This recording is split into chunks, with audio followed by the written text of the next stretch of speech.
আধা দিন থেকে গিয়া তো এটাও বেঁচে দেবো।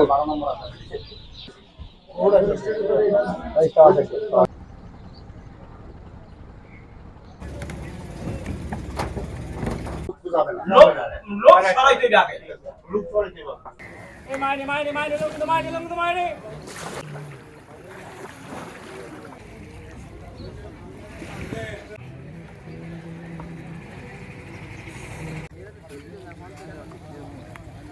লঞ্চ যাত্রীদের সাথে আমাদের সাথে একটু দ্বিধাদ্বন্দ্ব হয়, যার কারণ আপনারা লঞ্চ এখানে 10টায় ছাড়লে ওইখানে এতটার সময় পৌঁছান, আমরা পৌঁছাই এই কারণে আমাদের লঞ্চ আমরা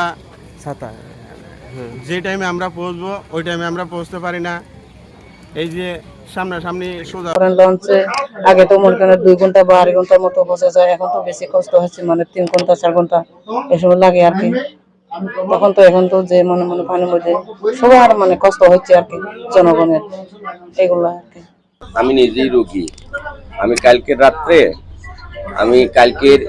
আমরা 1টা বাজে লঞ্চ উঠছি, আমরা 6টা বাজে রাঙামাটি আসছি, রাস্তায় সম্পূর্ণ জায়গায় লঞ্চ বেঁধে যাচ্ছে। তারপর আইসে আমরা রাত্রে ডাক্তার দেখাইতে পারি নাই, তারপরে এখন আবার এই সকালবেলা চলে যাচ্ছি। 5 ঘন্টা 6 ঘন্টা লাগে যা আমাদের রাস্তায় চলার জন্য।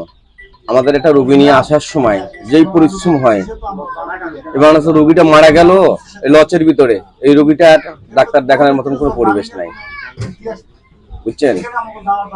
এই যে লঞ্চ কোম্পানি, তাদেরকে দোষ দিয়ে কি হবে? তো লঞ্চ বাইরেই যাচ্ছে, এই জায়গায় বাদে ও জায়গায় বাদে।